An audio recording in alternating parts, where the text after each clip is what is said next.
और यहां पर पिच क्या कांग्रेस तैयार करती दिख रही है?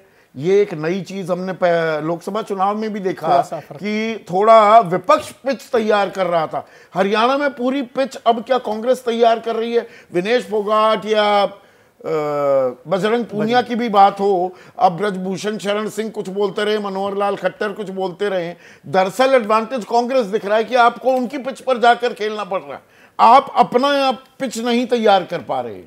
अपना पिच तो बीजेपी ने, आप इसको समझिए ना, फिर वहीं पर आ गए हम लोग। अपना पिच तो बीजेपी ने 6 महीने पहले छोड़ दिया जब आपने मुख्यमंत्री बदला। वो एक ऐसा मौका था, या तो आप चला लेते 6 महीने और, या फिर 1 साल पहले आप करते, जैसे अनिल जी भी 1.5 साल पहले करते, 1.5 साल पहले करते, तो वो पहले वहां छोड़ दिया। और आज पूरे घर के बदल डाले तो देखो, गुजरात को हरियाणा से प्रत्याशित नतीजे भी हासिल किए। गुजरात को हरियाणा से मत जोड़िए, हर प्रदेश अलग अलग तरह। गुजरात तो अलग स्टेट है, हरियाणा एक्चुअली हरियाणा तो बीजेपी का स्टेट नहीं रहा, वो तो 2014 मैक्सिमम 2014 से पहले, तो इसलिए वो तो एक हासिल की थी आपने, और उस पर किस तरह से कब्जा किया गया। और अब लेकिन अब ये चुनाव कांग्रेस के पिच पर खेला जा रहा है, कांग्रेस अपनी तरह से लड़ाई लड़ रही है। लेकिन मुझे यहाँ पर फिर वही एक बात लगती है, क्योंकि चुनावों के लिए मैं हमेशा कहता हूँ कि चुनावों का अंतिम सत्य नतीजे होते हैं। बिल्कुल, अभी तो बहुत पानी लेकिन आप देखिए ना, छत्तीसगढ़ में विधानसभा चुनावों में कांग्रेस इसी अहंकार के साथ थी, और मध्य प्रदेश में भी जब गठबंधन को लेकर समाजवादी पार्टी, पहले तक तो डन डील था, मध्य प्रदेश की जीत गई कांग्रेस, डन डील था मध्य प्रदेश और छत्तीसगढ़ दोनों,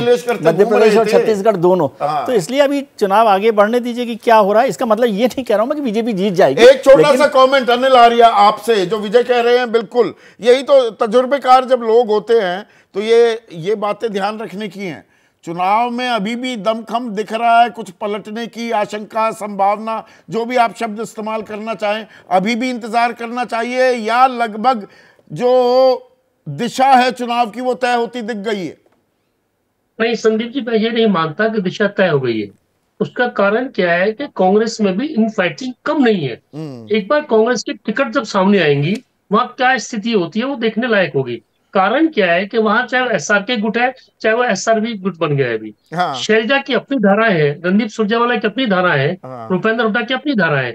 एक इंटरेस्टिंग चीज मैं आपको ये कहना चाहता हूँ कि 2004 का जब चुनाव कांग्रेस ने जीता था, उस वक्त भजनलाल जी के नाम पे चुनाव जीता गया। लेकिन चूंकि भजनलाल जी को नरसिंहा राव जी दोस्ती की वजह से सोनिया गांधी जी पसंद नहीं करती थी, तो भूपेंद्र हुड्डा को मुख्यमंत्री बना दिया गया, भजनलाल पार्टी छोड़ गए। यही स्थितियां क्या अब होंगी? क्या अब भी ये लग रहा है, तो पार्टी में चर्चाएं हैं, कांग्रेस के लोगों के बीच में चर्चा है कि ऐसा तो नहीं होगा कि पार्टी चुनाव हुड्डा को आगे रख के जीत रही हो, लेकिन स्थितियां क्या हो, क्योंकि हुड्डा के ऊपर मुख्यमंत्री को लेकर हर कोई ताल क्यों ठोक रहा है?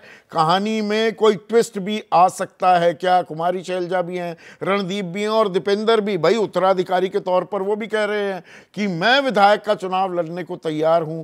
2000 का बहुत ही बेहतरीन वो उदाहरण अनिल आर्या ने पेश किया है। इस पर भी गौर करने की जरूरत होगी क्या आने वाले दिनों में। बात हो रही है हरियाणा विधानसभा चुनाव की। कांग्रेस, राहुल गांधी ने आपके साथ गठबंधन की सिफारिश कर कांग्रेस को ही फंसा दिया है, और ये घर वाला बाहर वाला जो खेल हो रहा है, ये जूतम पैजार भारी पड़ने वाली है क्या बीजेपी के लिए? रामजी लाल बनासिया हैं, दौसा वासी हैं, राजस्थान में रहते हैं। इनका कहना है राहुल नेशनल लेवल पर सोच रहे हैं, लोकल नेता अति उत्साहित हैं, नहीं संभले तो राजस्थान एमपी वाला हाल होगा। जो विजय त्रिवेदी भी कह रहे थे, मध्य प्रदेश या छत्तीसगढ़ का हाल ना हो जाए कि अति आत्मविश्वास में ही लबरेज होती दिखाई दे कांग्रेस।